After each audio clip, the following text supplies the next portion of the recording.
Good day, everyone. Today I will be doing a hot cranberry punch. The first video will be about the measurements and the ingredients you're going to use. And in the second video from the cranberry punch, you will see the punch in its final product, as a final product, and it will be also about the tasting. And in the first video, where I'm gonna show you how to do this punch, I will also tell you some fun facts about cranberries. So, firstly, the recipe for the hot cranberry punch, you will find the link in the description box below. And I have done some changes for the punch itself because I wanted to have some other elements to the punch which did not appear into the recipe, and also I eliminated one ingredient completely. The ingredient which I removed completely for my personal for the punch I'm doing based on the recipe is the sweeten low, because it's an artificial sweetener, and I prefer to go with natural sweeteners, or be it sugar, honey, or agave syrup, or so. So in this case, I will be mainly sticking with the sugar aspect and the sugars that you find in the juices. Also, the change I've made was the apple juice. Instead of apple juice, I'm going to use a tea. The tea is a pu'er tea, which is a red tea, but it's a pu'er tea with apple and cinnamon. And since in the punch itself there's also cinnamon, and I'll be putting some cut apples, that's the reason why I went for this. And also, I'm doing a smaller quantity than what the recipe requires. So first, I'm going to put the 1 tablespoon of tea in my tea bag, so that I have that ready.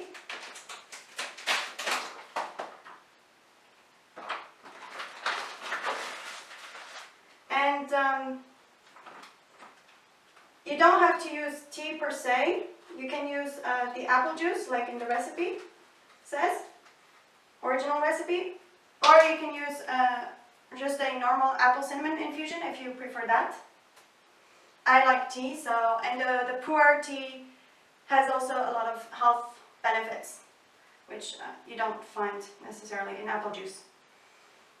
And it gives a little extra warm cake, autumn flavor cake, which you don't find otherwise. So I have my tea measured in the tea bag, and in the meantime, I will be heating up the water for the tea, and I will also start measuring the amounts I will need of the dry cranberries, which I will use for inside the punch later. So the recipe requires a cup. I'm just going to go with a handful, and I will be putting it in this silver bowl.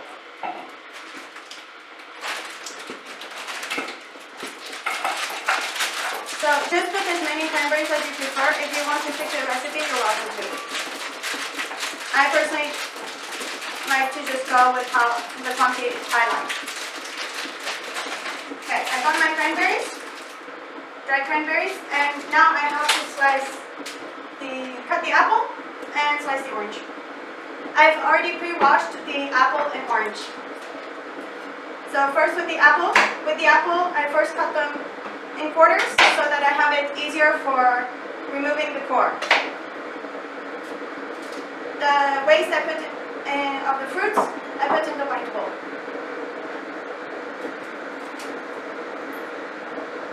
The glass bowl, which is next to my white bowl, is where I currently have the tea bag, but I will also put later the sugar and spices that will go into the punch there.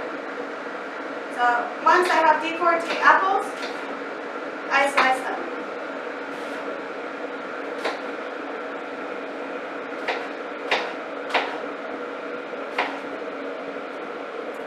And for the cranberry, some of the fun facts about cranberries is that cranberries, for example, they can be used, aside from the fact that we eat them and use them in many culinary dishes like sauces, juices, and baking. The cranberry is also used for dyeing fabrics. And so if you are fond of natural dyes for fabrics, you can use cranberries. Then the cranberry is considered a true berry because it has the seeds inside, but only 5% of the cranberry is sold raw or fresh. Most 95% is usually processed, either by drying or as a sauce or as a juice. The cranberry was made the official state berry of Massachusetts and in 1994, which is quite interesting. And Massachusetts is among the states that provide the most cranberries in the United States of America. Now, the word cranberry, I was wondering where it originated from, and I found out that the cranberry name originates originally from German. So the German word where cranberry originated from is Cranberry, and Beere is berry, obviously, and Kran is like crane. So the reason it was, if you translate it literally, it would be crane berry. But the E in crane has been removed and it was shortened to cranberry. The reason it was called cranberry or craneberry is because the plant itself looks a bit like a crane, especially the flower aspect. And but ever since then, and at least cranberry is the word that is most used in the English language. And when you say cranberries in other languages, most people will know what you're talking about. Okay, so I'm slicing now the oranges in, well, circular slices. And I've put all the, I first put the cranberry at the bottom, then I sliced the apple, and then the orange. The reason I did the orange last is because the acidity of the orange will help keep the apple a bit still in its natural color. As you know, apple tends to oxidize. So now that I have these ready, I will now measure the liquids. So by the liquids will all go in my pan. And since I no longer need cutting board and knife, I will put this in the sink.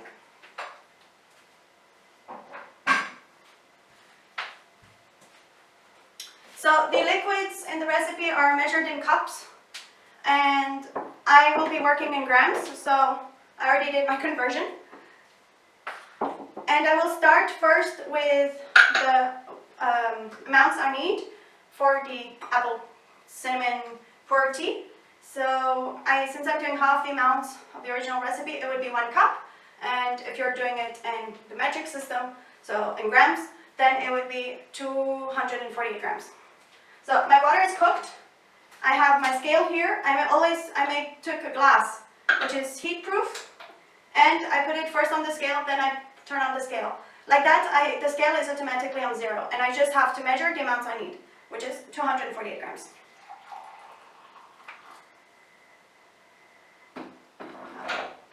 One moment.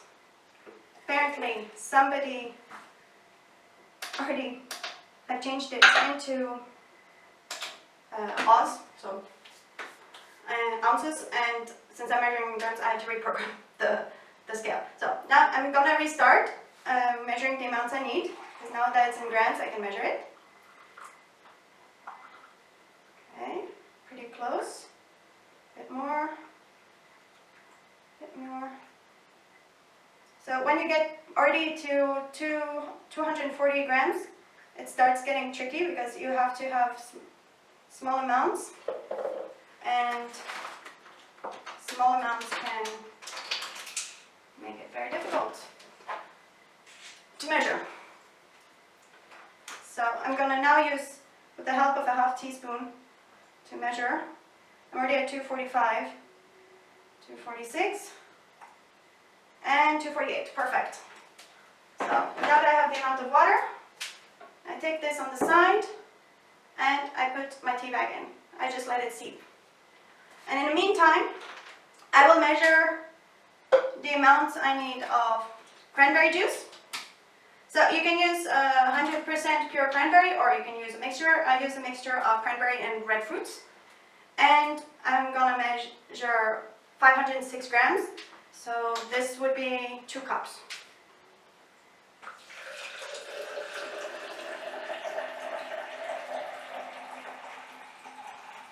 So I'm already in the 400s, close to 500, and I just need 2 more grams. So there, 506. So the cranberry juice smells really nice, firstly, and it's a nice red color. So the reason I'm also going for a punch drink is because lately it has been quite cold with the rains, and probably in other countries, where northern countries, probably colder than in Spain. And the other thing is, normally you use orange juice, but I'm going to use clementine juice. And you would need a 1/4 cup, which is around 62 grams.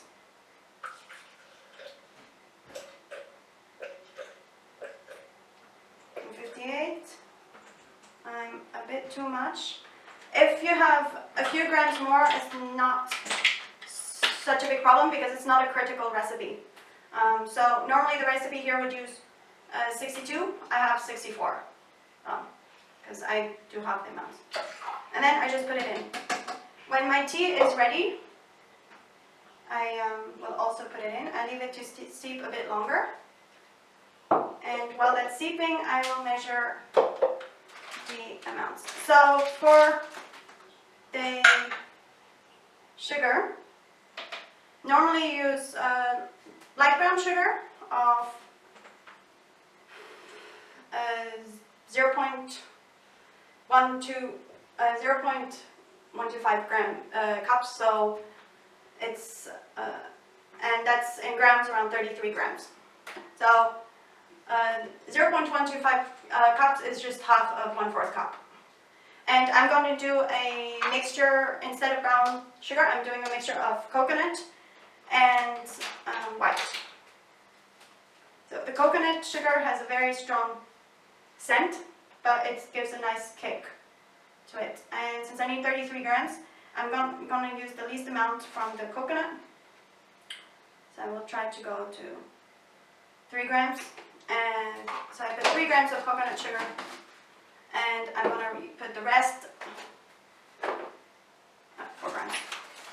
The rest will be in white sugar. So the measurements, I do it with an aid of a half tablespoon, because it's such a small amount. I'm already on 23, I need 33 in total, 31, 32, 33. Also, make sure when you have the sugar that it's not close to any liquids, because then your sugar will get wet, especially if you have a paper bag for the sugar. So after the sugar is measured, you gonna put a couple of cloves. By cloves, it's like these ones, but they're very small. You can normally find clove powder. I don't have clove powder, so I'm just going to use a couple of these. And I put like 4. If you put too many cloves, please beware, because cloves have a numbing effect. So let's say there's a saying in kitchens that if you have a toothache and you have to be working, and you just take a clove, one of those small cloves, you put it in the area where you have your toothache, and you just leave it there. You don't chew it, you don't do anything, you just leave it there, holding it. And it will numb the pain. So cloves are, that's why you have to be beware of putting too much cloves. And then I'm going to put 2 cinnamon sticks. Oh, cinnamon smells so nice.